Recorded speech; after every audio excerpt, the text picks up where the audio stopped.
That Friday evening started like any other, except for the fact that I had been looking forward to spending time together all week. Work had been exhausting, and I thought maybe we could go out for dinner, laugh a little, and reconnect. But instead, when I got home, the living room was empty. The only thing waiting for me was a short note on the table. Going out with the girls. Don't wait up. My chest tightened. It wasn't the first time she had made plans without telling me, but lately it had been happening more and more.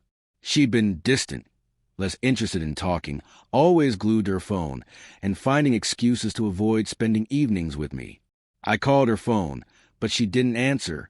A few minutes later, a text came through. "Relax, I'm with friends. I'll be late."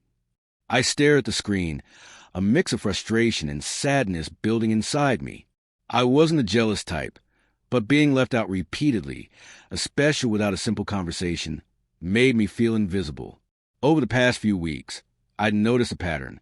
Every Friday night, she and her friends would end up at the same expensive restaurant, ordering meals and drinks like it was a celebration.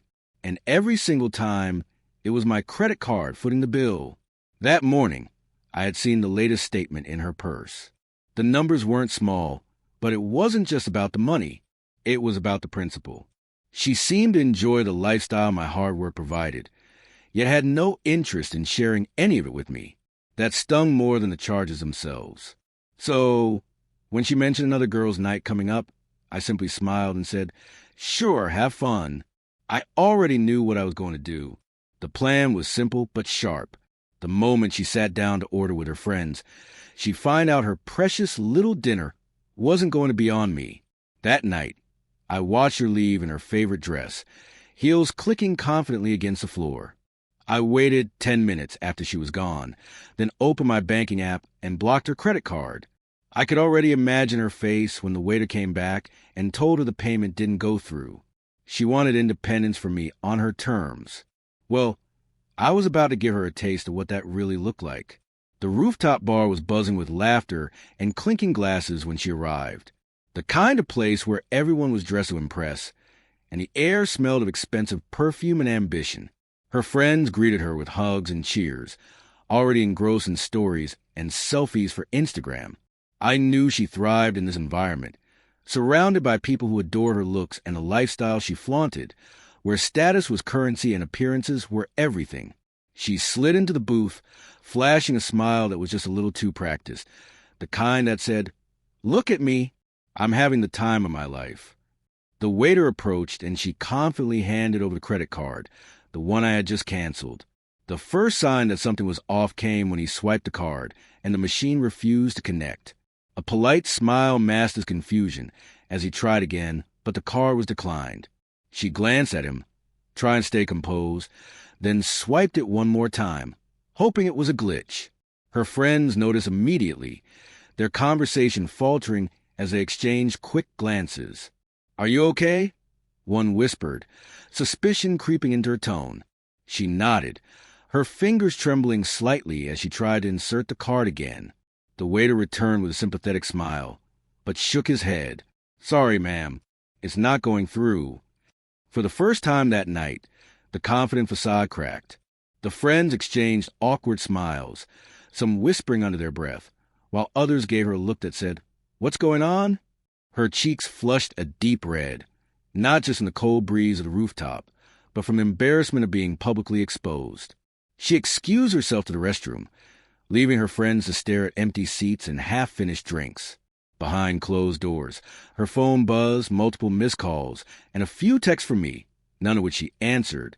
I imagined the panic rising in her chest as she realized I had taken control of the one thing she thought was hers, the financial freedom to live this double life. The night stretched on, and she returned to the table. Forced smiles pasted on her face, but the damage was done. The whispers followed her, and the photos she tried to snap for social media seemed hollow and staged. I wasn't there to witness the whole scene, but through mutual friends, I heard every detail. That night wasn't just an embarrassment for her. It was a wake-up call. The next morning, the atmosphere at home was heavy, thicker than any argument we'd ever had. She avoided my eyes, her movements slow and hesitant, as if every step was weighed down by the night before.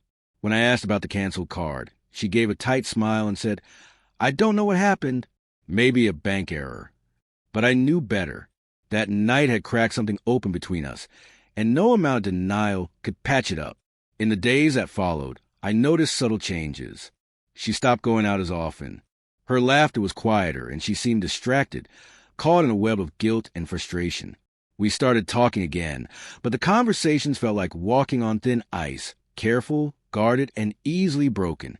For the first time, she admitted the truth, how much she relied on the life I provided, how she'd taken for granted, and how embarrassed she felt when everything came crashing down in front of her friends.